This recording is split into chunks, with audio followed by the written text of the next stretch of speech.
Hello everyone, and welcome back to another video. This is the story's 6th episode, in which Iruka takes Mizuki's shuriken to the back instead of Naruto. Naruto loses control and prepares to unleash the QB, but he is stopped by the hand of his hero before he can tear off the seal. Yondame's Hokage. To show your support, like and subscribe. Let's get this show going. An unknown location. Darkness. Total and complete darkness. Not a single ounce murky light that he knew filled the cavernous underground room that he was in penetrated his eyes. Yet he could sense them. Surrounding him, in a circle. He could sense their fear. It was so dense, and thick, it clogged the atmosphere around him, the sheer terror, the tension. He knew two were shaking, he did not know how many men surrounded him, but he knew that two shook with dread at the task they were being asked to perform, though the dread at the cost of refusing their master's call was far, far greater. He smiled softly, breathing in the air, the stench of terror that surrounded him, and he couldn't help but lick his cracked, dry lips in anticipation, couldn't stop his smile from growing. Any moment now. Any second, the order could come. His hands trembled slightly as he reached for the blade at his hip. Though he could not see it, he knew instinctively how to find it with his hands. His swordsmanship might not be the best, it most likely wasn't even his own best skill, but he couldn't help but crave to use it. Smooth, graceful, efficient. Cold steel was something he felt an affinity for that he could not quite explain. Those around him had seen his movement, and they readied their own weapons. He knew a few would have swords, too, though they could never match the beauty of his own. Some would have clubs, maces, kunai, various other weapons and tools that all men use to spill the blood of their kin. Inferior. All of them. He barely heard the words that he had been waiting for, excitement and adrenaline overwhelming his senses as those surrounding him haphazardly charged. He almost sighed. They were amateurs. He had hoped for more, he had hoped his master would have allowed him to face more. They were close enough now for him to sense them. 21 men of various ages. The youngest seemed to be around his age, and the oldest was no older than 30. Briefly, he wondered how they had come to be in such a wretched place, pawns, slaves to his master's wishes. In that respect, he was no better than them, a slave to the will of the man that had brought him here.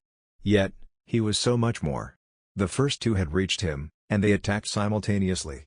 He stepped forward in response, bringing them into range of his technique. And then they were gone. Their chakra and life force no longer present. He knew that no man in the room had seen him bring his sword to bear, save his master. The other 19 men in the room had simply seen him move in between the two men, and then, they had seen them fall, lifeless, their blood already pooling on the stone floor of the arena in which they stood. He pushed forward, yet never attacked first, always on the front foot, but always allowing his opponent to show his hand. An attack from the front, a man with a mace. He sidestepped, and like a flash, struck out vertically, cutting from his navel to the throat. He didn't need to hear the retch of another to know the man had been eviscerated by his blade. He could feel his master's gaze on his back as he continued to cut through the men before him. One after another fell, and bit by bit, his master's pleasure made itself more and more felt. The extraordinary chakra the man could bring to bear focused on him, and he reveled in it. Upping his speed, he made the initial strike for the first time, stepping inside another person's guard. This was a shinobi, a woman, though still likely a genin. And he struck horizontally, beheading her in a single, clean motion. His master's chakra spiked in pleasure. The last man standing. The fear rolled off of him in ways, though his trembling was the thing that gave him away. His weapon abandoned, the coward had decided to try and hide himself behind one of the stone support pillars of the arena. Unacceptable.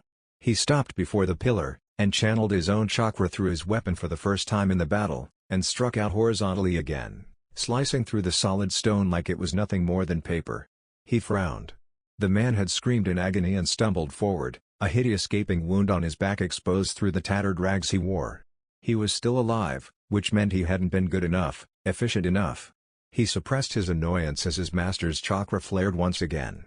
The likely reason was the man's babbling to be spared from death, his voice harsh and croaky as he fought to maintain consciousness after such a horrific injury. Your pain. You brought on yourself, you know. I try to be merciful, kind, even, by allowing you the swift death my master would refuse you. But you. He drove his sword through the shin of the man on the ground, eliciting another gargled scream of agony before the man passed out in shock, his own body saving him from the excruciating pain that racked him. You refuse it. But that's okay. Because of that, I shall reward you in the best way I know how. His eyes widened slightly, concrete gray pupils set against a sheer black backdrop, eyes that appeared as dead as the many corpses he had left behind, as he felt his master approach from behind him. He had crossed the arena without him sensing any movement until he was directly behind him. A stark reminder that though his position was a privileged one, it was no less precarious than the position of the men he had just slain. "May I take him? Please. I know you ordered that they should all die, but this one, I want him." A hand on his shoulder, that somehow lacked the reassurance such a gesture would normally provide. He heard the man chuckle, an ice-cold noise that would send terror along the spine of any who were not allied to him. Of course. In return for such a splendid display, I will allow you to keep him. But before you take him away, I must inform you of your very first mission." He span to face the man he called his master, true excitement coloring his dull gray features for the very first time that day. "You have a mission for me? I'll do anything." The man grinned wickedly at the display of enthusiasm from one who was usually so devoid of emotion. "I know you will, my student. Tell me, were you aware that my dear old village, Konoha, is hosting the Chunin exams this year? How would you like to enter? Will there be blood to spill?" The man nodded, the smile on his features twisting into a morbidly cruel grin. "Those that I kill. Can I keep them? But of course. What kind of master would I be to send their precious student to kill without providing some kind of reward?" 4 days since the start of sealing training, Jiraiya looked over his student's handwork with the most scrutinizing eye he could manage, and yet, the Sannin couldn't pick out a single fault. The kid's calligraphy was flawless, even to his trained eye. Kage Bunshin allowed Naruto to master muscle memory-related tasks with astounding speed, and on a purely technical level, calligraphy was just that. The blonde had nailed it to a good enough level by the morning of the second day, and Jiraiya had decided to see how far the Kage Bunshin method could be pushed. By the end of the third day, Naruto had over 300 Kage Bunshin working on it for around 12 hours. He was struggling for chakra towards the end, but Jiraiya estimated that over the course of the 3 days, Naruto had probably put more hours into the art as most practitioners of Fuyu and Jutsu put in over a few years, considering most would really only practice maybe an hour or two a day. As a result, for most of today, the original Naruto had been sitting in the center of their practice area whilst Jiraiya had set about systematically destroying his Kage Bunshin, in incredibly loud and destructive ways, all in order to see how Naruto could deal with writing in a combat scenario under intense pressure, with massive distractions all around. The Genin had never lacked nerve, even for long before he graduated, and his ability to concentrate had come on leaps and bounds since he had. It hadn't taken him long to learn to block out the sounds and events of battle in order to focus on his task, and Jiraiya had even made a point of sending a few blunted kunai as was every now and again to ensure he was still alert.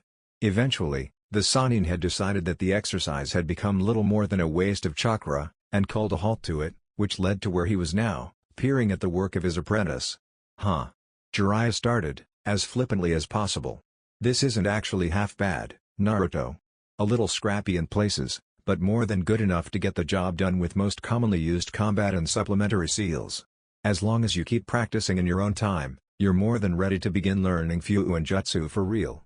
The preteen grinned sheepishly, having seen through the flippant nature of Jiraiya's appraisal of his work, and allowed himself to enjoy the compliment being thrown his way.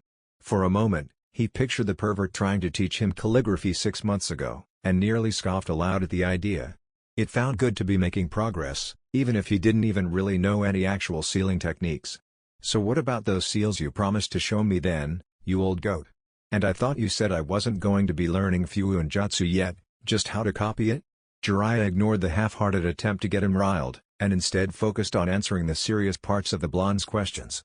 "I know I said that, but I also know for a fact you've been doing a little extracurricular reading since we started, Naruto. You've already gone and dived into the basic theory without me. So when I next get the opportunity, I'll check up on your understanding, and give you a few pointers. Even so, my rule of not doing any Fuyu and Jutsu for real until I give the approval still stands. And as for your first question, keep your hair on, Gaki. I'm just getting to that."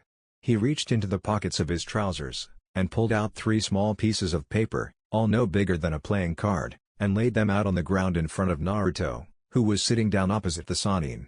"These are the designs for the 3 seals you're going to learn how to copy in your own time. The first," the Sannin gestured to the piece of paper furthest to his left, "is a simple storage seal. As you know, these work based on the total weight of objects you wish to store, and this is a basic 65-pound seal. Generally speaking, that would be enough to carry most of what you'd need for any short mission. You just use another to carry items for missions longer than a few days. The second, he continued, pleased to note that he had the blonde's full attention, is one you'll probably recognize, at least to an extent. It's an exploding note of my own creation. Not particularly high-powered or large, but what you will want to note is that it burns incredibly hot, so hot in fact, that rather than seeing the typical fiery explosion, it burns brilliant white instead. Radius of about 3 or 4 meters, and anything inside that is going to end up toasted, full stop. It's ideal for lethal traps, something I know you've been showing an interest in. Naruto was nearly salivating at this point. His interest in trap-making had spawned from Kakashi's suggestion to engross himself in theory on battle strategy and tactics, and his determination to learn how to do it to a good standard came from reading the published members of the Nidaime Hokage and avid trap-maker himself, alongside his various other skills. The Nidaime, in a time long before he acquired his title, was being pursued by an entire battalion of enemy shinobi, a force that numbered over 500, many of which were of Jonin level.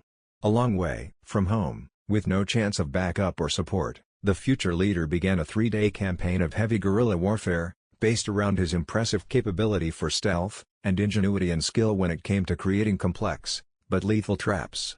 By the end of the 3 days, only 2 shinobi were left standing. A bruised, battered, and exhausted Nidaime, though he was otherwise uninjured. And one last enemy shinobi, so badly maimed by the final trap laid by his opponent, that he would likely never fight again. The Nidaime allowed the man to return to his own village, and thus spread the word of the battle, and warning other villages against attempting to invade the leaf, for fear of the fearsome shinobi that defended it. And so Naruto had begun examining and building pre-existing trap designs, and also attempting to experiment with modifications and improvements when and where he could. By his own admission, he wasn't very good, but it was a start, and he certainly enjoyed being able to sit down and try and build from the schematics. And finally the third, is a seal that I originally created for use in later training with you, but I have modified it to be of use to you, should you run into Gaara during the Chunin exams, and you don't think you can bring him down through more conventional means. Jiraiya pushed on, tearing Naruto from his own thoughts immediately at the mention of the Tsunejinchuriki. It's a chakra suppression seal that I designed, that is able to suppress the chakra of a Baijuo, and prevent it from leaking from the seal of its host. Now, because quite frankly, I'm brilliant, I know the seal used to seal the Shukaku, the Baijuo that is within Gaara, and have been able to modify this seal to work on him. All you need to do is activate it, and then put it into contact with the boy's skin. Naruto looked incredibly pensive as he thought over what the Sannin had just said. You said you originally created it for me to use. Why? Because Naruto, no matter how you want to dress it up, you are a Jinchuriki. That means that, at some point, likely sooner rather than later, you're going to have to start figuring out how to use the Kyuubi's chakra. It's too powerful a tool for you to ignore, and the nature of the tool means that you won't be able to ignore it. Either you take control of it, or eventually, it will take control of you. I created this seal, so that once you learn how to tap into its chakra as your seal allows you to, you can gradually practice with more and more of it. Once you have control of a certain amount, we'll have you use a little more. Eventually, you'll hit your limit, and you'll start to lose control. Once that happens, I apply the seal, and we rinse and repeat until you can control it all. That was the plan, anyway. As we learn more, we may be able to work something out. Naruto seemed to accept Jiraiya's fairly honest explanation. The boy wasn't stupid, and the Sannin was certain he knew he'd have to face up to using the fox's power eventually. Do you think I can though? Asked the blonde, throwing the older man slightly off kilter. He'd never really heard Naruto having any doubts about his own ability to accomplish something, at least not out loud. So for him to actually voice that to Jiraiya was a good indication as to how much the idea of losing control one day scared him. It's just, I've lost control before. I know what this kind of power feels like, and I've got a pretty good idea how much is there. We'll take it a step at a time, Naruto. Baby steps. You can start with trying tiny amounts of its chakra, and just gradually work your way up. What you have to remember, is that you're not alone in this. You're not the first. I know for a fact that both of the Jinchuriki and Kumo have full control of their Baijuo, and one of them is the eight-tailed beast, likely the only one that can come close to matching the Kyuubi for raw power. It's definitely possible, you just have to figure it out. Naruto seemed to relax as the Sannin spoke, reassured that he wouldn't be putting other people in danger by training with the dangerous power that had been locked away inside him by his father. Either way, he could see the use of the seal. Should Gaara begin to use the power of the Shukaku beyond the point where Naruto believed he could handle it, All he would have to do is land the one hit with that seal to level the playing field again. But that's enough of that kind of talk. Those cards are yours, memorize and learn those seals in your free time. Make sure you can create them under battle conditions. When you think you have one of them spot on, I'll check it before you try it. Why can't I start now? The blonde asked, his mind now fully focused on the seal designs in front of him. Because now, Gaki, we have a mission. The old man told me about it this morning. We only have a few minutes until he'll be expecting us for the briefing. Sarutobi exhaled slowly, smoke pouring forth as he did so, spreading out before him and tracing mesmerizing patterns in the air before finally dissipating. Pipe smoking was one of the elderly shinobi's preferred methods of easing the many stresses and strains of the job he did, and soothing the guilt of sending his shinobi out to perform difficult missions. And, anticipating the arrival of his student Jiraiya along with the man's own apprentice to take just such a mission, he had turned to his pipe. You know, old man, you should cut that out. Smoking can kill you and we can't have you dying before you've announced me as your successor now, can we? The Hokage lip twitched into an almost imperceptible smile as his eyes flickered to the window that only one person used as a method to get into his office. Well, two, if you counted his sensei. I hope you realize that you shouldn't be imitating your sensei's bad habits, like climbing through that window, Naruto-kun. They're the reason he hasn't been named Hokage. You and I both know that you couldn't make Erozen and Hokage. The hot springs would never be safe if he had to stay in the village. Naruto shot back, and the Sandaime had to concede the point, as Naruto walked round to the front of his desk, in order to speak properly to the Hokage. Sarutobi looked over the boy, and felt a surge of pride as he took in the shinobi he had become in just a short amount of time. From the subtle changes to the way he stood, that indicated a certain readiness to jump into action, or the slight changes in muscle definition that indicated the hard graft required of a shinobi, to perhaps most importantly, the sharpness and determination contained within the blonde's gaze. His boundless energy and determined personality had found a purpose, and been channeled and focused towards his dream, and protecting his village. Very few shinobi his age could boast of the same. I take it Jiraiya has decided to wait for you to be briefed and get ready to leave? The Sandaime inquired, earning a nod from Naruto. He said he'd meet me by the eastern gate in an hour, so I'd have time to get mission ready. In that case I'll get started with the briefing immediately. The Hokage reached for a scroll on his desk and pushed it towards Naruto, motioning for the blonde to pick it up. This mission will be a brank infiltration mission. Normally, a shinobi of much higher experience would be assigned this kind of task, however, I'm going to be frank with you Naruto, Konoha's forces are stretched thin. All of our Jonin are occupied either with Jinan teams, or their own missions, and the majority of our Chunin still in the village we require to maintain a reasonable standard of village security. In addition, this is a time-sensitive mission, we can't afford to wait for other shinobi to become available. So, basically, you just need someone non-essential to our forces, yet good enough that you can trust them to complete the mission. That still doesn't explain why you've opted for me over another, more experienced Jinan? Naruto asked, admittedly with only slight hope of the Hokage answering his question.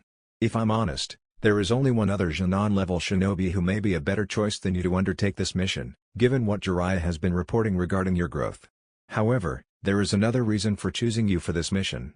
The fact is, you're a student of one of the Sannin, and you must have a record to match that for the village to maintain face, especially with the Chunin exams fast approaching.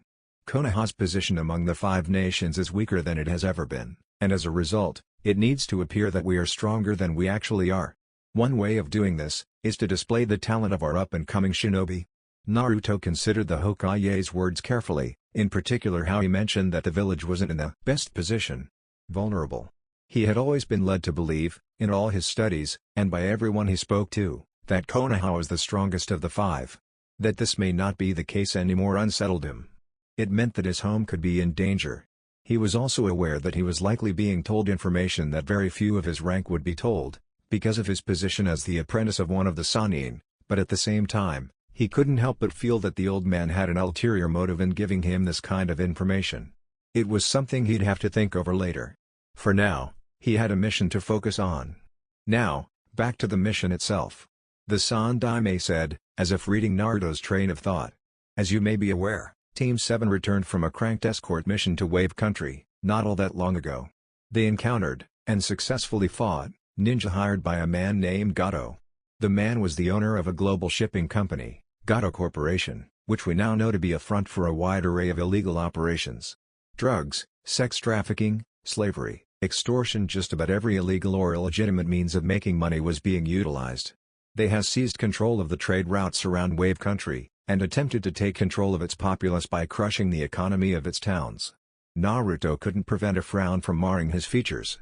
These people sounded like scumbags, the kind the blonde hated more than any other, preying on people who needed help for nothing more than a little money. However, Gato was killed during the mission, and through the actions of Team 7, a bridge was completed allowing the country to trade properly with the surrounding nations. This temporarily caused the corporation a number of problems, namely because Gato had no contingency plans for it until after his death. The resultant power struggle allowed us to gather a small amount of information, a few key operation hubs for the company's illegal proceedings, and prepare plans to shut the company down totally. But you need more information, right? If we don't totally shut down all the major branches of the company, the ones we miss will either go to ground, meaning it will really hard to catch the people running the show, or, even worse, the crimes committed by a particular branch will escalate out of control, because with the Gato Corporation shut down, there's nobody keeping them in line and relatively under the radar, and that obviously puts civilian lives at risk. Naruto interjected, his face frowning in thought. A very fair, and as it is, accurate analysis. Now, as it happens, Gato had moved his entire central hub of operations to a small village just within the borders of Wave prior to implementing the trade embargo, and in theory, all and any evidence pertaining to their illegal actions will be contained within its location, and all the relevant information we have is contained within the scroll provided. Your mission is to infiltrate the base undetected, and retrieve any and all relevant or useful information on the corporation's network of illegal activities.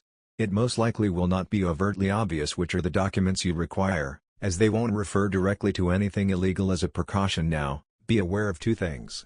Firstly, though our current presence in Wave as we assist them with getting back on their feet ensures that the large band of mercenaries the company employs are kept off of the streets, it is likely that the force remains within the stronghold itself as security.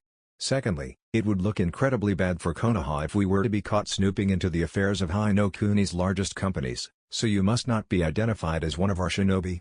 So no headbands, symbols, or equipment that can be traced back here? Naruto responded, eliciting a confirming nod from the Hokage. I'm all over it, old man. If that's everything, I'll head off and meet the old pervert. I'll be back. Factually, Naruto, that isn't everything. The Hokage interrupted, and Naruto couldn't help but notice that it felt like the temperature in the room had dropped a few degrees, and the nature of the Sandaimei's gaze had changed. There is a second thing I would ask of you, but before I do, I want to stress that this is not an order.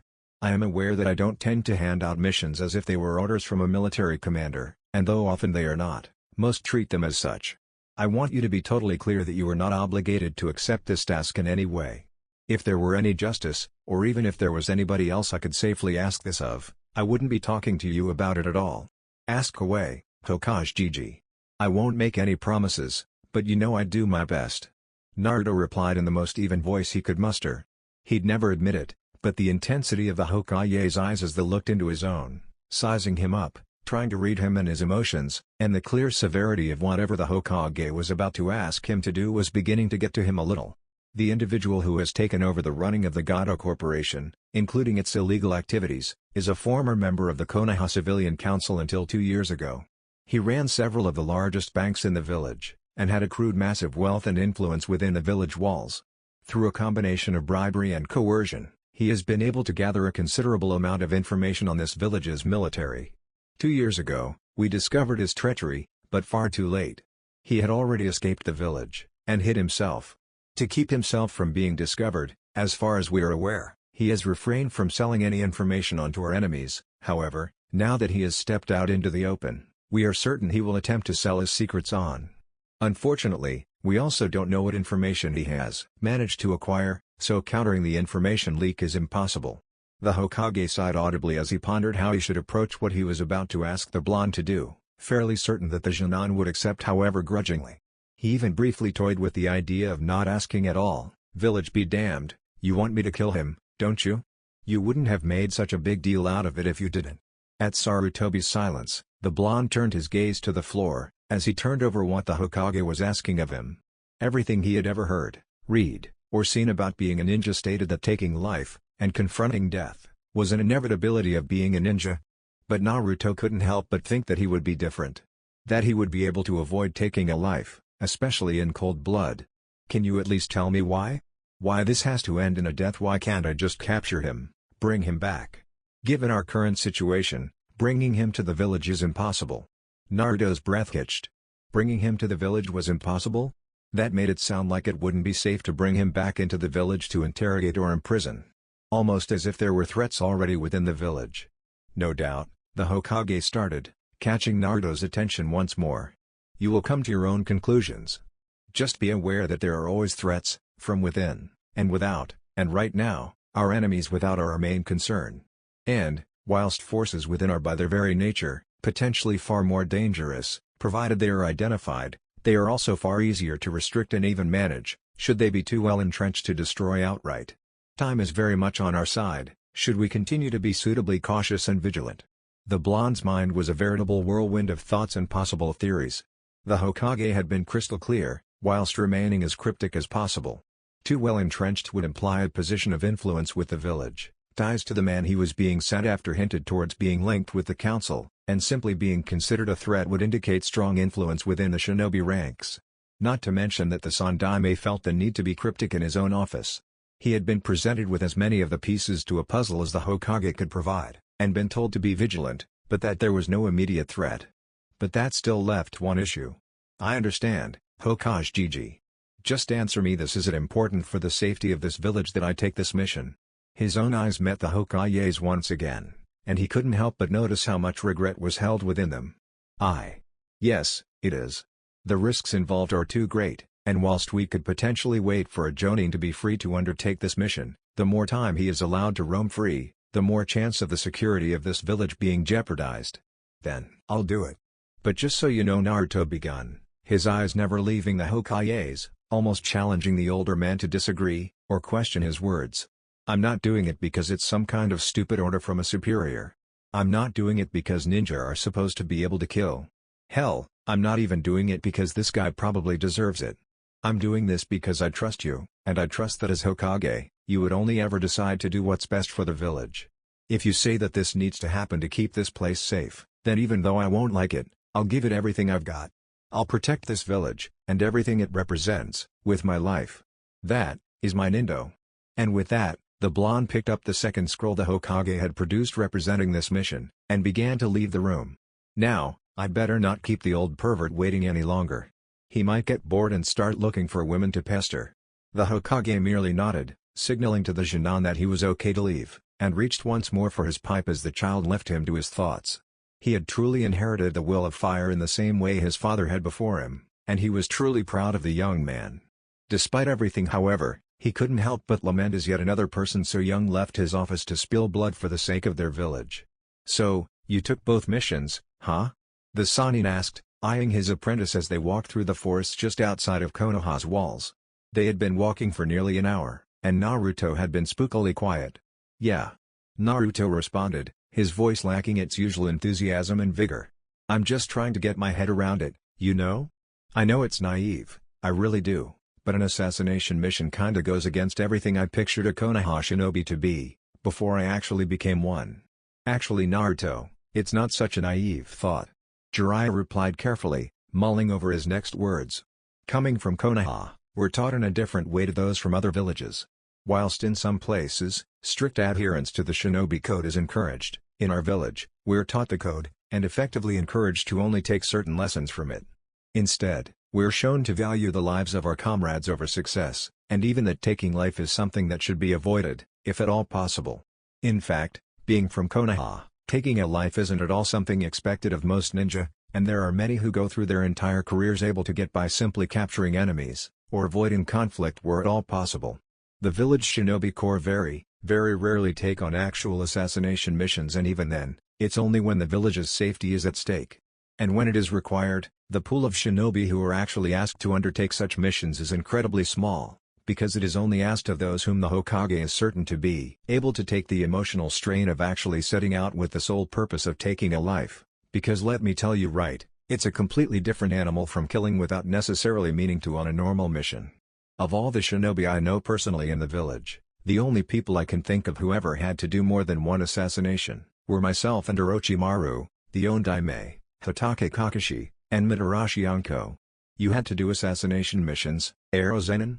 Naruto asked, curiosity plainly displayed on his features. I didn't think you'd have ever wanted to do that kind of mission. I'd never have pegged my dad for them. The blonde added, in a near-silent murmur. I'll be totally honest with you, Naruto, I hated doing them, and so did your father. But times were different when we were taking that kind of mission. We were at war with several different countries, surrounded on all sides. It was kill, or watch Konoha burn. I still regret every life I've ever taken in this line of work, but would never take any of it back, because I know what it would mean for my village. And that's the most important thing to remember when you've done this, Naruto. It will hurt, a lot. The guilt will be more than you can likely handle. But you mustn't ever let go of that guilt, because as long as you feel that, it means you're still human, that you haven't turned into some kind of bloodthirsty animal. But you also can't forget that it had to be done, for the sake of the village you want to protect. The home you'd give your own life to defend. I understand, I really do. I'm just not sure I'll ever be able to accept that it was something that had to be done, that I couldn't have found another way. I still think that, but it's something that you have to work through when you get to it. I'll be there to help you, and so will everyone you know, just like Sarutobi-sensei and my team helped me. I still struggle with it more than I probably should. Every time I take a life, I make sure to take a note of their names, and pray for them in my own time. It doesn't help much, but it's enough to get me through.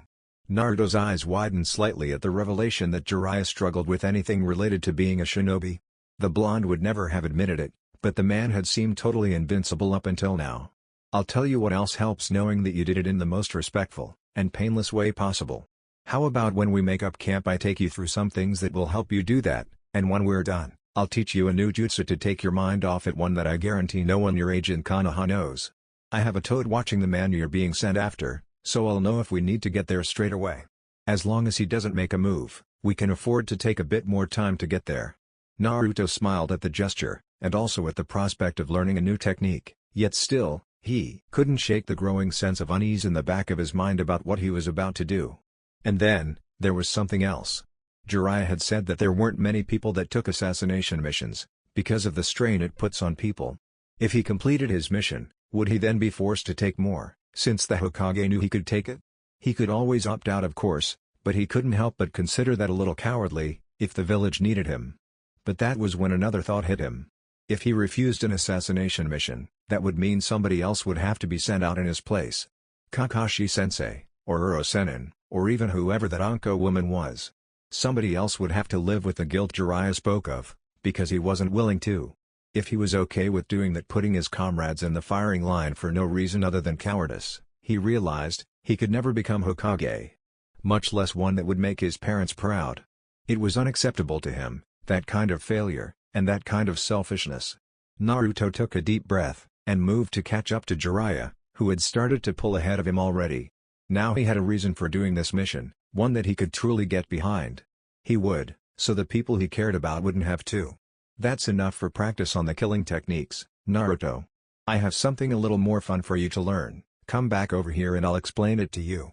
The Genin nodded, signaling his understanding to his teacher, and turned towards his Kage Bunshin, who had been practicing the techniques Jiraiya had been showing him. The two had stopped for the night in a small clearing by a shallow stream that ran swiftly through the densely wooded forest surrounding Konoha. Jiraiya had started by showing the techniques to the blonde, and left a Kage Bunshin to watch him practice, while the original Sannin set up a fairly meager camp, which consisted of a humble woman tent and a fire. There had been several different techniques, all of which geared towards killing the target as quickly, and quietly, as possible. And preferably with as little mess as possible, too. Most of them centered around striking a point above the sternum called the suprasternal notch, allowing you to drive down into the heart for a quick, painless and clean kill. Ideally he would approach the target from behind, or the side to allow him to cover the target's mouth, which would prevent any noise. This was especially important with the kind of strike he was going to use, because it tended to force air up from the lungs and through the voice box, causing a kind of artificial scream. He shook his head, in an attempt to break up his train of thought. He could ponder the morbid nature of the mission later, he still had work to do. Without a word, the Bunshin began to dispel themselves one by one, and Naruto himself turned towards Jiraiya, who leant casually against a tree across from where Naruto had been practicing. The Genin couldn't help but notice that the man had been watching him intently since they had left the village, and especially since their talk earlier, with an unreadable expression on his face. Usually he would have been delighted that somebody at least seemed worried about him, but at this point, it just reminded him about what he was being asked to do. Briefly, he felt the urge to try and stop this from happening at all rise, before he forced it down, and walked over to where his sensei stood in order to start work on what the Sannin wanted him to try and learn. "So what's this jutsu you want to teach me, Arrow Zenin?" Naruto asked, making sure to address him with the nickname Naruto had given him, to try and alleviate some of the older ninja's concerns. "You better be telling the truth when you said no one else my age knows it," he threatened half-heartedly, causing the Sannin to break into a smile. "Not even that Uchiha kid you don't seem to like will know this one, I guarantee it." "What makes you say that?" "I mean, the Uchiha library must be packed with jutsu for him to learn. Unless it's particularly rare, or powerful?" At that, Jiraiya laughed, causing Naruto's confusion to rise. "I say that because it is neither rare, or powerful. In fact, it's technically not even a combat technique, which is precisely why most Uchiha neglected it until they have to, and why you little friend won't know it either. Hell, most don't learn it until they try and make Jonin. Why is that? If you're going to teach it to me, it has to be useful, so why wouldn't others learn it as soon as possible?" Useful is an understatement and a half gaki. It's a technique that you have to be able to demonstrate to a sufficient level in order to become Jonin, such as its value. However, typically, it doesn't hold much value until you are a Jonin. So, it's a technique that's only useful for missions that Jonin are likely to undertake. You're pretty much right on the money. It's an infiltration technique that makes it easier to avoid detection by censors or other shinobi.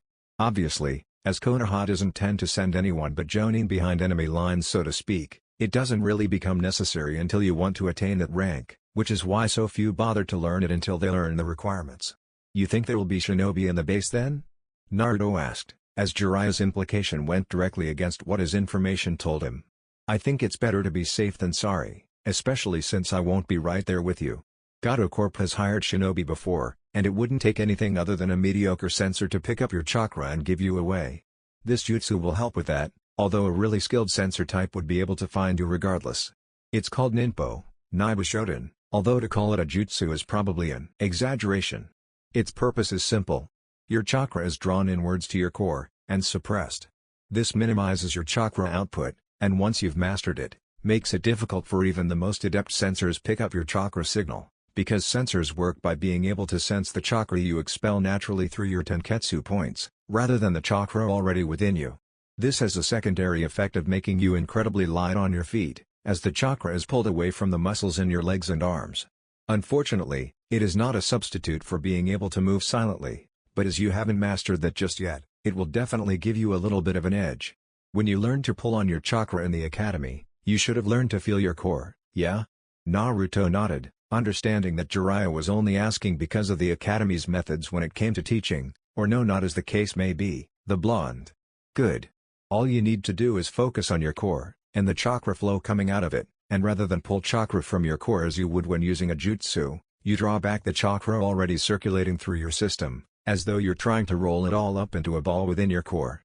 Naruto closed his eyes, and did as requested, feeling out the chakra within his system, and focused his attention his own core. Then, he began to draw on the chakra, pulling it back within himself like Jiraiya had described, trying to form it into a ball. However, he quickly found that his chakra was less than willing to comply. Each time he would attempt to draw more into his core, chakra he had gathered earlier escaped, leaving him no better off whenever he tried. The Sannin had apparently noticed the blonde's concern. This is both an exercise in control and, perhaps more importantly, inner calm. You need to relax, clear your head before you try. Your chakra will respond to your state of mind. If you're calm, it will be so too, and therefore easier to gather and contain. You won't be able to gather it all on your first go, so just take it incrementally. Gather some into a ball within your core, and compress it as small as you can, and then progressively add more. Don't worry about finishing before we have to leave. You don't have to master it tonight, just get it to the point where you could hide your chakra from most chunin without much trouble, which to be honest, won't take you very long at all. Naruto nodded once again, and silently conjured a dozen Kage Bushin to help with the technique, determined to nail it that night.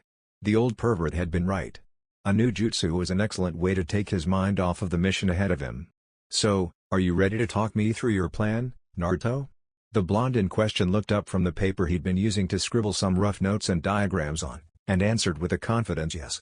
Once again, The Sannin found himself being impressed with his student. Another half a day of travel and they had made it to a spot just inside the borders of Wave Country, and not too far away from Gotokore's base of operations. Already, Naruto had gotten sufficiently good enough with the Nibushoden to reduce his chakra output to a level where only particularly talented sensors at Chunin level, or an average Jonin would be able to pick up on his chakra output. They were rare enough either way, and Jiraiya considered the chances of the company hiring yet more ninja to be incredibly slim. More importantly however, he seemed to be a little more at ease with his mission. It was pretty blatant that Naruto didn't like it, but he had resolved to accomplish it, and for the right reasons too. The hard part of course, was when the deed was done and the guilt kicked in, but that bridge would have to cross when they came to it. And so, because Naruto was already at an acceptable level with the killing techniques, and the jutsu, he had spent the time since they had made camp making plans and devising strategies for infiltrating the admittedly impressive headquarters of Goto Corporation. Right, essentially the building is split up into 3 wings, east, west, and north. The north wing is probably the most guarded, as it's where the man in charge of the whole operation lives on the top floor. The most important to my first mission, is the east wing.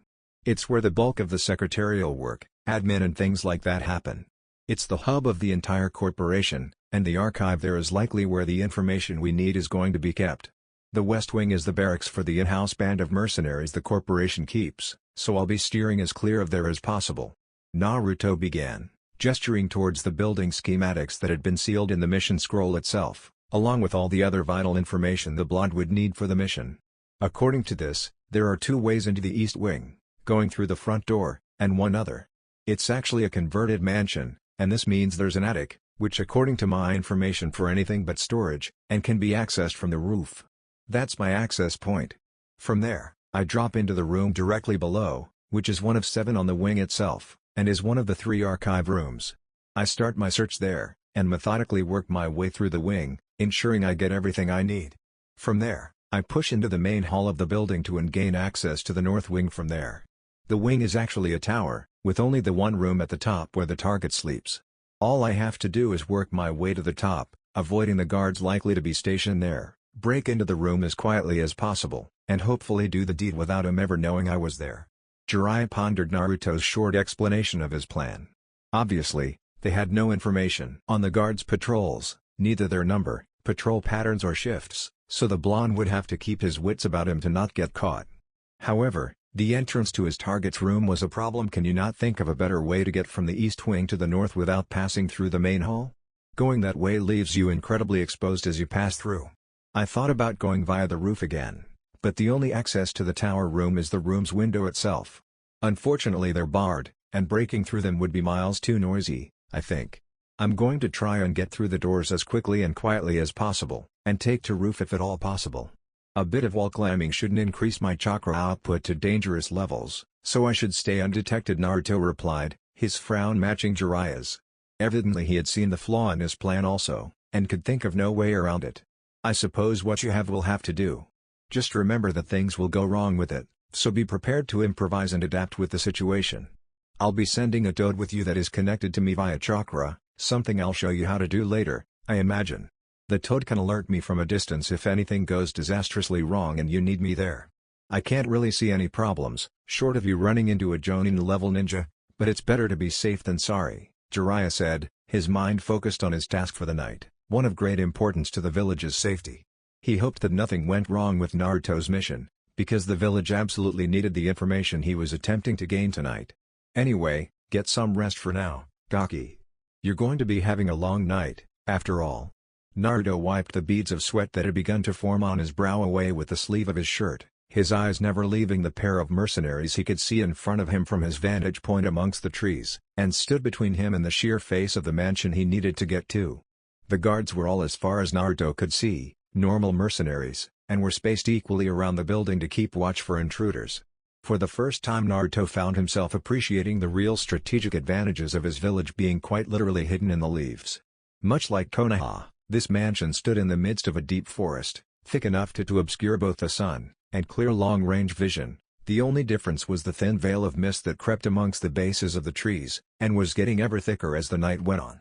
This meant that ninja used to such surroundings would be able to move easily, comfortably, and most importantly unseen, and ambushes and defending locations would as a result become significantly easier. However, in this situation as the offensive party, the conditions were beneficial to the blonde Jinan.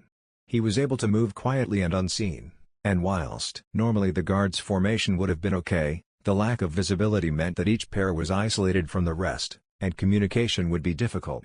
In addition to that, there wasn't a mercenary on the planet that could fight in a forest as effectively as a Konoha shinobi. Naruto dropped to the forest floor, keeping the tree he had been on between him and the two mercenaries' line of sight the entire time. Almost totally silently, he darted to the tree slightly ahead of him and to the right. This was the tricky part, to knock out both of these guards silently, and using as little chakra as possible. His hand instinctively reached for his kunai pouch in anticipation of him making his move, and had to bite back a curse as he realized it wasn't actually there, as he wasn't wearing his usual shinobi gear. He had eschewed in favor of a lighter outfit he had bought at Jiraiya's behest when they were replacing his jumpsuit. It consisted of black combat trousers, that whilst looking like the standard Konoha version, were actually much thinner and lighter, and also created much less noise whilst moving. He wore a black long-sleeve shirt of the same material, along with a face mask not dissimilar to Kakashi's and a black bandana to cover his bright blonde hair. He had instead hidden some select equipment within the seams of his clothes, meaning he had weapons if they were needed. Briefly, he thought to himself that he must look pretty stupid, for a ninja and compared to him in his orange jumpsuit, that, by that way, he still couldn't find fault in. But the thought was gone almost as quick as it came, as Naruto spotted his opportunity to act. One of the guards had slumped to the floor, sitting down with his back to the blonde, clearly fed up with what could well have been a shift of several hours on his feet. The other guard had been practicing what Naruto thought were incredibly basic katana strikes, and was sufficiently distracted to give Naruto time. He darted out from behind the tree, speeding towards the seated guard with a kunai he had kept within the seam of his sleeve in his hand in a reverse grip, and it was the ring end of that kunai that he brought crashing down on the unsuspecting guard's head, who only had time to grunt sharply, before he entered the realm of unconsciousness. Naruto was on the move before the body hit the ground, and Naruto was a step away from striking distance before the second man had noticed his companion's fall. It was too little, too late. The mercenary only had time to let loose a surprised with it before Naruto had gotten inside his guard, and delivered a crushing strike, again with the kunai's ring end, to the man's temple, leaving him joining his friend on the floor. Naruto breathed out through his mask deeply, and set about moving the bodies into a fairly concealed place back behind the tree line. He didn't think he'd be in there for very long, and they definitely wouldn't be coming to for at least a few hours, but the unconscious guards being discovered while he was inside would be a disaster. Returning back to where the guards had been, he approached the wall to the east wing, where he knew the entrance to the attic was. It was only 3 stories high, and was built in what looked to Naruto to be a foreign style, though he was nowhere near sure enough to be able to tell for sure. It was made of brick, but painted white, with black wooden planks sectioning up parts of the wall into squares. From below, the roof appeared thatched, but Naruto knew from the plans this was for aesthetics only, and potentially to disguise the roof access. The slanted flat thatched section only ran upwards for a few feet before reaching the end, and a drop onto the real roof of the structure. Immediately, Naruto could see that while climbing the building's wall without chakra would be a cinch because of the wooden planks on the side, but that on the other hand, the overhang of the thatched roof would cause a problem without chakra. Naturally, the Jinan put that to the back of his mind, and started his climb anyway, using the wood and the more damaged bricks as hand and footholds, and had quickly scaled almost the entire wall, before coming across the apparent impasse that was the start of the roof. Apparently, some kind of higher power was on his side, because as he scanned above for a way up, he spotted the gutter, black to blend in with the shadow created by the overhang. Reaching up, he gripped the gutter and tested it, making sure it would take his weight, before pulling himself up on it and grabbing one of the timber beams within the fake roof itself. What Naruto didn't realize, is that the only reason the guttering had come even slightly close to taking his weight, was the combination of the fact that he had his Naibushoden active, and he had grasped either side of where the pipework was bolted to the building itself. It didn't matter either way, because within moments the young shinobi had clambered over the thatchwork and onto the roof, and darted towards the only trapdoor on the whole surface. It was unlocked, much to the blonde's surprise, and Naruto, never one to look a gift horse in the mouth, climbed down into the building. He was inside, and now he could get on with the hard part. Jiraiya took another sip of his sake, waiting for his second appointment of the evening to arrive. He closed his eyes and tried to imagine what this person could want. His first meeting in this dank tavern in a slum district of Wave had just been a standard update from one of his regular contacts. Nothing special, some pretty large, although not altogether unusual troop movements for Iwa, and more surprisingly Suna. No, it was definitely his second guess that had him so much more on edge. Which was why he tensed quite so much as he did when a figure sat down across from him, placing his straw hat on the table as he did so. Jiraiya began carefully, his eyes hardened as he stared into the beady black pupils of the man opposite him, who despite the tension of situation, sported a grin. To what do I owe the pleasure, Hoshigaki Kisame? Somehow, the man's grin grew, showing off a set of razor-sharp teeth. Jiraiya took another sip of his sake, waiting for his second appointment of the evening to arrive. He closed his eyes and tried to imagine what this person could want. His first meeting in this dank tavern in a slum district of Wave had just been a standard update from one of his regular contacts. Nothing special, some pretty large, although not altogether unusual troop movements for Iwa, and more surprisingly Suna. No, it was definitely his second guess that had him so much more on edge. Which was why he tensed quite so much as he did when a figure sat down across from him, placing his straw hat on the table as he did so. Jiraiya began carefully, his eyes hardened as he stared into the beady black pupils of the man opposite him, who despite the tension of situation, sported a grin. To what do I owe the pleasure, Hoshigaki Kisame? Somehow, the man's grin grew, showing off a set of razor-sharp teeth. Jiraiya gazed warily at the incredibly dangerous man that was currently sitting opposite him. The Sannin had seen many peculiar things in his time, but few matched the sheer strangeness of Hoshigaki Kisame. Once ranked missing and famed for his brutality and thirst for blood, Kisame was a tall man, whose extraordinary skills were matched only by his appearance. He was dressed in a long black cloak, decorated with distinctive, blood-red clouds, and a collar that was capable of hiding the lower portion of the man's face. Kisame, however, preferred to keep his mouth on display, which allowed him to flash a grin to his enemies that fully showcased his rows of razor-sharp, almost shark-like teeth. In combination with his unusual, blue-tinted skin, and strange, Jill-like features on his head, Kisame cut an incredibly intimidating, not to mention weird, figure. Now, Jiraiya, the pleasure is most definitely all mine. Although, I would be lying if I said that I wasn't tempted to try and gut you where you sit just to see if I can. The Sannin glanced at the man's rather large sword out of the corner of his eye. It was an odd creation, wrapped totally in bandages, and almost as long and wide as most human beings are. A less experienced shinobi might decide to himself that it was impossible to wield effectively. Jiraiya knew better. You're still about 100 years too young, Kisame. Now, why are you here? Akatsuki business. Somehow, the shark-like man's grin grew at the mention of Akatsuki. Itachi-san wasn't kidding, you really do have ears everywhere. I'm impressed. Akatsuki were hoping we would be able to stay under Konoha's radar for a little while yet. But no, this is not Akatsuki business, quite the opposite in fact. Kisame took a sip of the sake that Jiraiya had ordered in preparation of the meeting, and considered his next words carefully. He needed Jiraiya to trust him. Itachi-san believes that the leader of Akatsuki is aware of his continued loyalty to Konoha, and intends to leave the organization and lay low for a while, and I intend to leave with him. He and I have been rotated away from the Kyuubi Jinchuriki, so we can't guarantee his safety while remaining part of Akatsuki. Jiraiya's eyes narrowed dangerously at the mention of Naruto. Itachi had been tasked with spying on Akatsuki and keeping them from Naruto for as long as possible. Now, Naruto was at considerable risk. Explain. Now. Jiraiya's tone allowed for no argument, and even with his years of experience, and class abilities, Kisame felt a bead of sweat begin to trickle down his forehead, as Jiraiya's eyes bored into his own. The Sannin really was something else. He needed no actual killing intent to intimidate, he just exuded an intense sense of danger naturally that made Kisame's senses scream at him to flee the longer he stayed in the man's company. It made him feel alive. Jiraiya was the kind of enemy that he relished to fight above all others. Despite all this, instead of answering immediately, he threw Jiraiya a scroll. This has everything Itachi knows, an explanation about my own circumstances, and our plans from now. I can't stick around any longer. We need to have disappeared before Akatsuki realize we've gone and start sending people after us. Kisame stood up and picked up his sword and started to leave, before turning back, grin completely absent from his face. Uzumaki Naruto. He had better turn out to be something special. If not, he's as good as dead.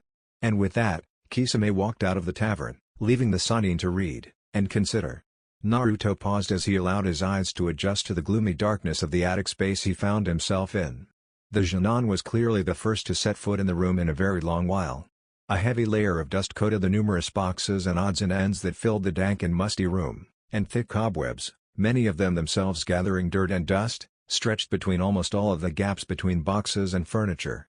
Across the room Naruto could see the trapdoor into the east wing itself, sheets of light escaping into the attic from below between the gaps in the floor and door, illuminating the dust that fell to the floor like dreary, gray snow. Naruto took a deep breath, holding back a cough as he took in a mouthful of the room's musty aroma, and carefully began to make his way across the attic, eyeing the floor and room ahead of him carefully as he walked.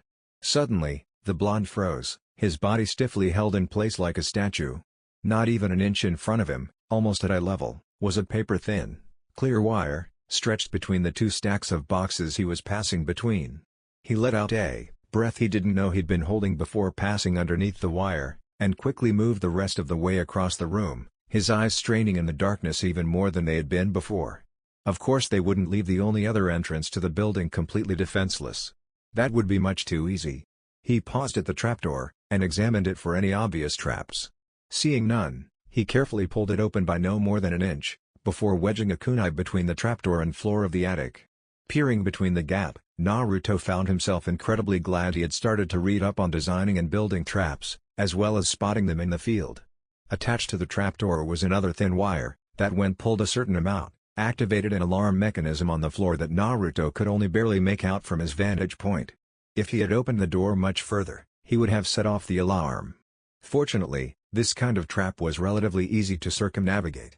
Reaching between the gap, being careful not to set the alarm off, he used the kunai he had wedged the door with to cut the wire, enabling him to safely open the trapdoor, and drop down into the room right at the back of the east wing, and the first of the archive rooms he needed to search.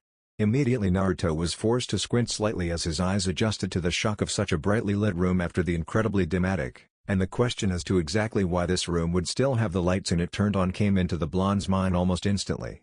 He quickly glanced around the room to make sure he was alone, and darted quickly over the door, making sure to be aware of any potential booby traps as he did so, and backed up against it, pressing his ear against the wood of the door. He couldn't hear any sound on the other side, which hopefully meant that no one was really close to the door itself. However, the fact that the lights were still on made Naruto nervous. It meant that somebody could be using this room, and therefore would be back quite soon. Reaching into his sleeve he took out yet another tool that Jiraiya had provided him with before they had separated. It was a small, stainless steel rod, about the size of a pencil, and affixed to the end was a small mirror. It was perfect for seeing round corners, and would allow Naruto to scout around outside the door to make sure nobody was in the immediate vicinity before he started searching the place. Gently turning the brass door handle, he pulled it open slowly and carefully, somewhat surprised it hadn't been locked. With the door open just a crack, he pushed the mirror through and used the reflection to peer down the corridor to his right. It seemed to stretch forever under the distortion of his mirror's slightly rounded surface, but Naruto could see the corridor was empty, and ended with large, oak double doors that led into the main hall of the mansion. Turning the mirror to check the other way, he was greeted with the sight of a wall, signifying the end of the corridor, and a very large portrait of an elderly man, traditionally dressed, and looking incredibly stern. That meant his schematics were, at least so far, correct, and he had definitely dropped into the final archive room, which was by coincidence, the place that Naruto believed he would find the evidence he needed, the room furthest into the mansion, behind all of its defenses. That said, Naruto didn't think much of the defenses he'd come across so far. Traps designed to catch civilians, no patrols in the area of the mansion they likely keep sensitive and incriminating evidence, combined with poorly thought-out guard placements outside, gave Naruto the distinct impression of a rank amateur's efforts. In any case, it was possible that the information he needed would just be spaced out normally and not particularly well hidden, given the state of the building's security. Of course, he knew he couldn't afford not to be thorough, or to not remain completely alert. Not knowing what he did about the activities of these people. They needed to be taken down, and Naruto would play his role, and he aimed to play it perfectly. Satisfied that he was safe to begin his search, he turned back to the first room he had to turn his attention to. It was incredibly plain, with dull, slightly grimy beige walls, and a dirtied and visibly stained brown carpet, reminding Naruto of the cheapness that pervaded through the classrooms at some of the civilian schools within Konoha that he had seen. Against the rear wall of the room was a small mahogany desk that didn't appear to have anything other than a small lamp and a desk tidy upon it, and lining the wall to his right, were 7 gunmetal gray filing cabinets, that Naruto presumed were what qualified this room's designation as an archive room. Sighing briefly, the blonde approached the first cabinet, and opened the uppermost drawer, revealing a space packed full of surprisingly well-organized and labeled paperwork. He began rifling, carefully checking the names of each document for anything that sounded useful, or suspect. This, Naruto realized as he began the monotonous task, was going to be a long night, for entirely different reasons than he had first thought. Naruto pushed the final drawer of the last filing cabinet in the room shut with a finality that was rather cathartic to the blonde. He can only have been in the room for around half an hour, 40 minutes at the most, yet it had felt like he had spent several long and torturous hours meticulously rifling through the documents in this room with very little luck. He wasn't even Hokage yet, and the Genin had already decided he hated paperwork with the white-hot fury of 1,000 suns. Or maybe just as much as he hated whatever sick bastard had decided it would be a good idea to make vegetarian ramen.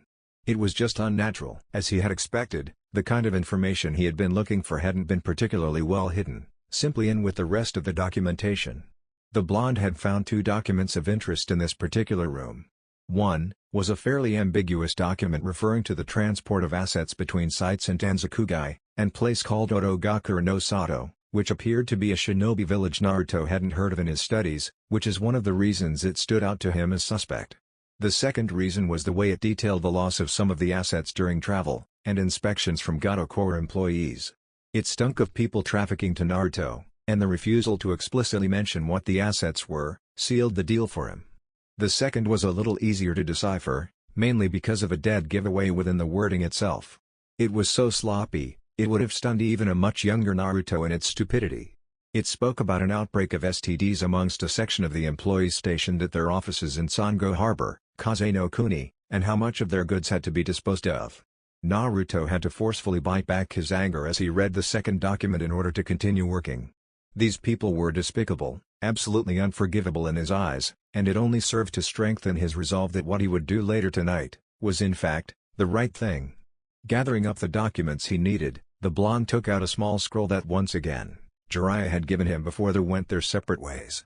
It was a basic sealing scroll in appearance, but was actually chakra locked to the Hokage and the ninja using it, so only they could open it and retrieve its contents. In this case, Jiraiya had modified with it slightly, meaning Jiraiya would also be able to access it, should the worst happen. He opened it slightly, revealing the complex matrix of the Fuinjutsu that would allow him to store the documents inside. He recognized the meaning of parts of it, both from his readings, and from its similarities with more basic sealing scrolls. However, the majority was lost on him, and vastly more complex than he was able to understand at his current level of knowledge. He allowed himself a small smile. If he had any say in the matter, that definitely would not always be the case. For now though, he had more pressing concerns. Placing the 2 documents over the center of the seal design, he then placed his palm on a particular piece of the seal on the top right, and channeled his chakra into it. This was what was known as the activation matrix that most sealing scrolls had essentially. It worked like an on switch. You channel your chakra into it, then whatever is in the center of the main seal gets stored. To retrieve the item, you simply channel chakra to the same spot, and think of the item you wish to be unsealed. This had initially confused him, as how could the seal know what it was you were thinking? Naruto still didn't quite understand if he was honest, because the answer was laced in chakra theory that was at this point beyond him. However, the gist of it was that channeled chakra essentially contains an imprint of your will, or intentions. The seal is designed to be able to interpret those intentions, and respond to them appropriately. Needless to say, Naruto had been fascinated by the possibilities that might entail, but even more so, how that was even possible in the first place. As a result, Naruto's reading on chakra theory had redoubled over since his return from Sunagakure. A small puff of smoke was all that signified the 2 documents had been sealed away, and Naruto returned the scroll to its space hidden within the seam of his clothes, before moving over to the door. Just to be safe, despite having been undisturbed since his arrival, and not having heard anything to signal that the situation had changed, Naruto withdrew his mirror once more, and double-checked the corridor for the presence of enemies before stepping out into the more open space, carefully opening and closing the door so as not to make a sound. The corridor itself almost perfectly contrasted the room Naruto had just left. The cheap, sterile, office cubicle feel of the previous room was infinitely inferior to the apparently luxurious interior of the East Wing corridor. It was what Naruto had imagined when he had read reports stating that this was a Western-style stately mansion. The floor was made from deep brown, and obviously very old, knotted oak floorboards, with a deep red carpet running through the center of the corridor, all the way from the end of the hallway to the door. The walls covered in a forest green, wallpaper with gold trimmings, and lined with magnificently painted portraits of whom Naruto presumed to be the previous owners of the house. It was impressive to say the least, and the blonde had never seen anything like it, both in terms of luxury and actual style, and, as a result, the Genon had to fight the urge to stick around and take in as much of the site as possible. He still had a job to do, after all. Quickly making his way over to the door of the second archive room, all the while scanning for traps and finding none, he silently made his way inside, closing the door behind him. Looking around, he couldn't help but be disappointed at what he saw. It was a carbon copy of the previous archive room, except that instead of a desk, there were an extra pair of cabinets to sort through. More paperwork. Every cage's mortal enemy, if you were to believe the words of the Sandaime. Naruto was beginning to believe it was simply the nemesis of all ninja, or at least those who sought to become cages. Naruto chewed his bottom lip. He couldn't afford to be doing this for hours on end, there was simply too much risk involved in staying in one part of the building for too long. Yet, if they had sensors, he'd be in trouble almost as soon as he let up on his Naibu Shoten. This was one of those decisions that he knew he would need to learn to make if he was going to accomplish his goals. Life, and the lives of his comrades, and death, only. He couldn't be sure which choice would lead to which outcome.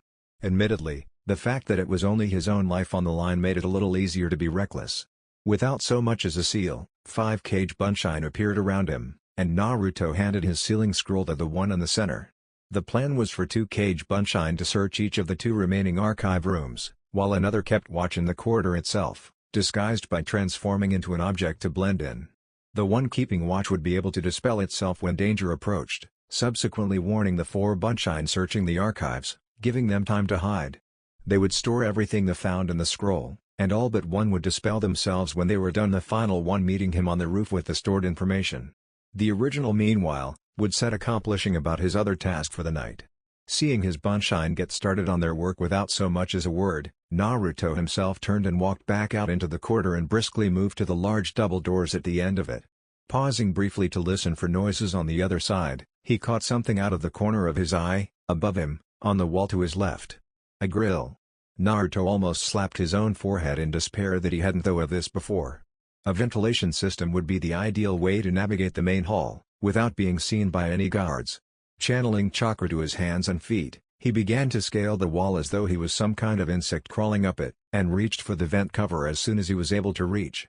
Much to Naruto's surprise, it simply popped off, fairly quietly, and with ease. Not only that, but as he peered into the darkened vent, he realized that it would be more than big enough for him to crawl through. For one of the first times that night, the blonde grinned, and began to climb in. Fortune, after all, does indeed favor the bold. Sarutobi seethed silently as he read over the formal petition his 2 advisors had placed before him on behalf of the civilian council. Mitokado Homura and Utatane Koharu had been on his own Genon team when he had first become a shinobi, and were both incredibly dear to him as friends and trusted advisors. However, they were both far more militant than he, and as a result, had began to clash on many issues over the years. Homura held much sway with the shinobi population, having spent far more time as a jonin than either of his teammates, and had served a long stint in charge of the Onbu. Koharu on the other hand retired relatively early, and began a career as a politician, building up esteem with the civilian council, eventually becoming its representative in dealing with the Hokage and shinobi matters.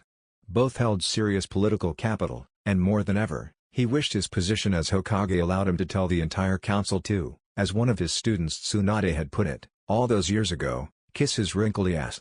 Alas, such thoughts were out of the question, and the proposal they had forwarded had been the first time in a great many years his frustration at the council had threatened to become genuine anger.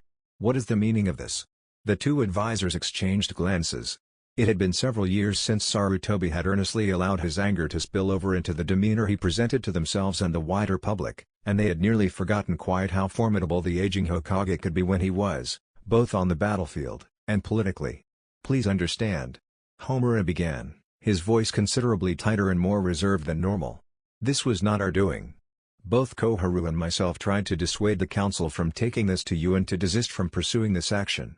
Despite our disagreements over the years on how Uzumaki-san is handled due to his unique circumstances, we have no actual problem with the child. Our faith in the Yondaime's seal is as resolute as your own. But the civilian side was almost entirely unanimous in its support for the petition, and several key figures amongst the shinobi are now involved.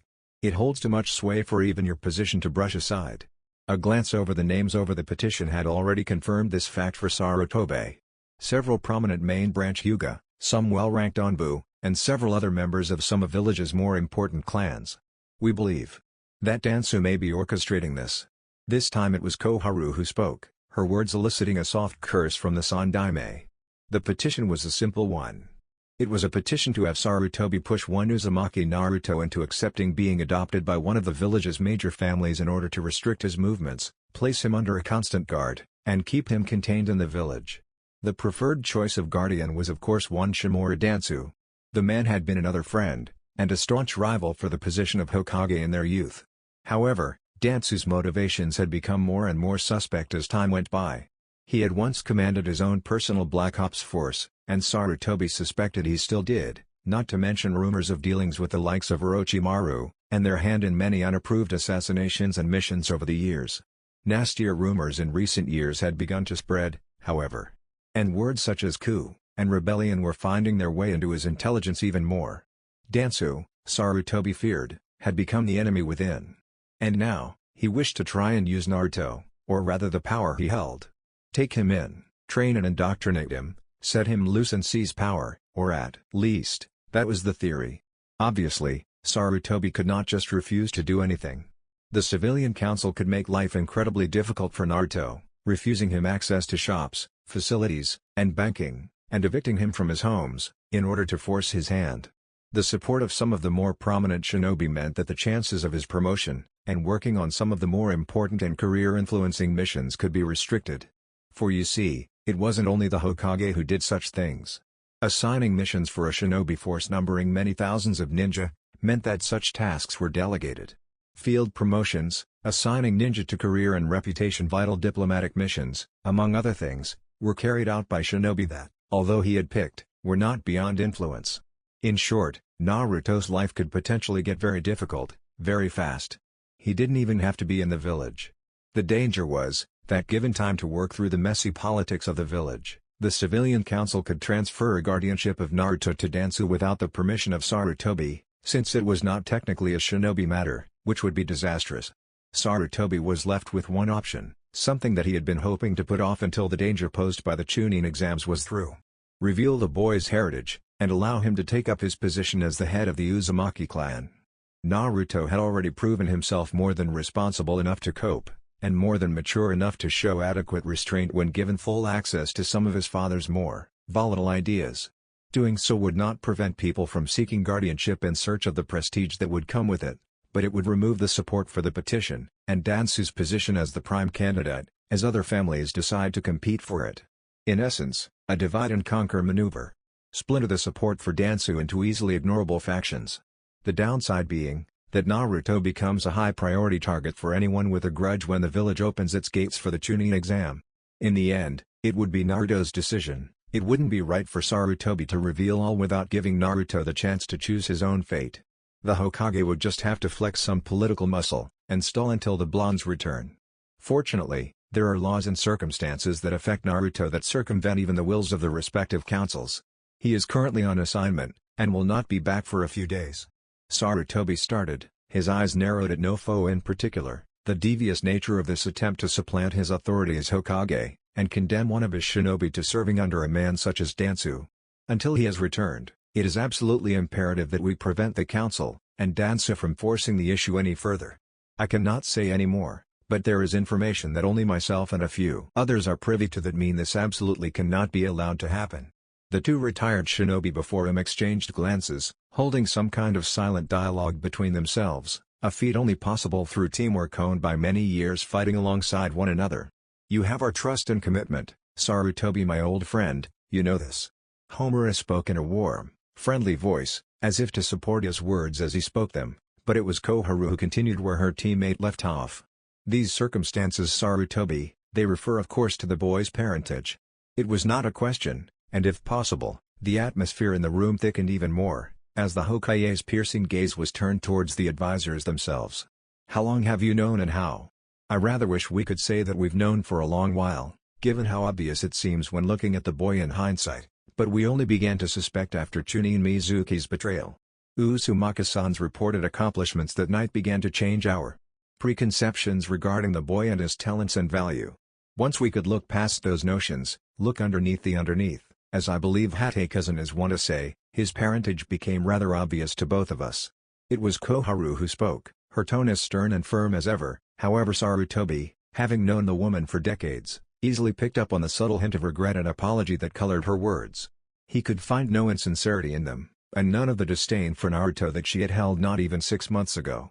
You understand the level of secrecy behind this, and the consequences for revealing this information? At the confirmation of his two advisors, Sarutobi pressed on. Naruto himself is aware, and we have discussed the options regarding revealing his heritage. With everything going on, I had decided to hold off until after the Chunin exams, but if Dansu is going to force our hand, we'll press ahead the second he gets in the village. His position as heir of the Namikaze wouldn't allow him to circumvent the council as easily, being a minor clan who had very little influence within the village. The Uzumaki clan on the other hand, owns a fair amount of businesses within the village. Those under the patronage of the Uzumaki wouldn't be able to risk losing Naruto's support, which would make it impossible to put Naruto under enough pressure to accept a guardianship. We'll reveal his heritage, and have him accept his seats as the head of both the Namikaze and Uzumaki clans. Privately, Sarutobi didn't believe it possible to put Naruto under enough pressure to accept being placed under somebody else's care. If they evicted him he would camp out, stop him buying food he would hunt and forage, prevent him from banking he'd find another way to safeguard his possessions. However, as Hokage, he would not allow one of his ninjas to be treated in such a way. Not only that, but denying the boy diplomatically important missions would prevent him from building a reputation amongst the politically important figures of the elemental nations, which was vital for one who wished to become a Kage, something the current holder of the position truly believed Naruto was capable of. We shall stall the council for as long as we can. Hiruzen, you have our word. Jiraiya's face was grim as he read the scroll given to him by the shark-like Akatsuki member. An organization of S-class criminals, monstrously strong shinobi, banded together with the sole purpose of capturing all 9 of the Baijuwu including the Kyuubi. The Sannin wondered how Naruto would take it when he broke the news to him. He was getting harder and harder to predict emotionally, truer to his actual feelings, as opposed to how he thought other people expected him to act. You never know, he might even show a morsel of apprehension before leaping back into his training. And pigs flew. But now, those 3 had joined, and immediately requested to be assigned to capturing Naruto. Their request had been granted, and at the same time, Itachi had been forced to remove himself from the group. He had been their plant Jiraiya's source into Akatsuki's movements. Now he had nothing, and Itachi and Kisame couldn't even be used as manpower, until Akatsuki had reduced their efforts in catching the 2 traitors. The Chunin exams, Akatsuki, Orochimaru, the Kyuubi, Dansu. So many individual factors, all moving and progressing at once, incredibly quickly, looming over the horizon, threatening to strike at the walls of the village all at once.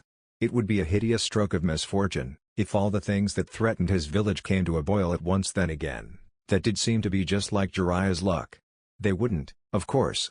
Akatsuki seemed to be moving at a leisurely pace, gathering information, setting themselves up.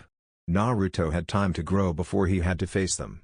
Dansu on the other hand was already hard at work within his own village, scrounging support, planting his twisted seeds amongst otherwise loyal ninja. He didn't have nearly enough manpower to threaten anything, but the Sannin thought the scarred man capable of pulling it off. But again, they had time. That made Orochimaru's interference at the Chunin exams first priority. Sarutobi-sensei refused to believe it possible, but Jiraiya was convinced that Suna was involved in some way. Their delegation was much larger than normal, and patrol routines and guard postings had been slowly changing over a period of week. And that's not even mentioning the unbalanced Shinon Jinchuriki they were throwing in amongst the proverbial hens. Naturally, Naruto was going to fight. Trouble clung to the blonde like an unpleasant odor, and followed him for even longer. He didn't really have much choice. He had to be good enough to stop the Sunagaku container. Leaving Snakeface to Jiraiya, hoping the rest of the village can hold out. Hell, maybe he could get booned at that snakeskin wallet after all. That's it for this video. I hope you all enjoyed the video. Don't forget to like the video, subscribe to the channel, and follow me on my other social media accounts. Anime God here, and I'm signing off.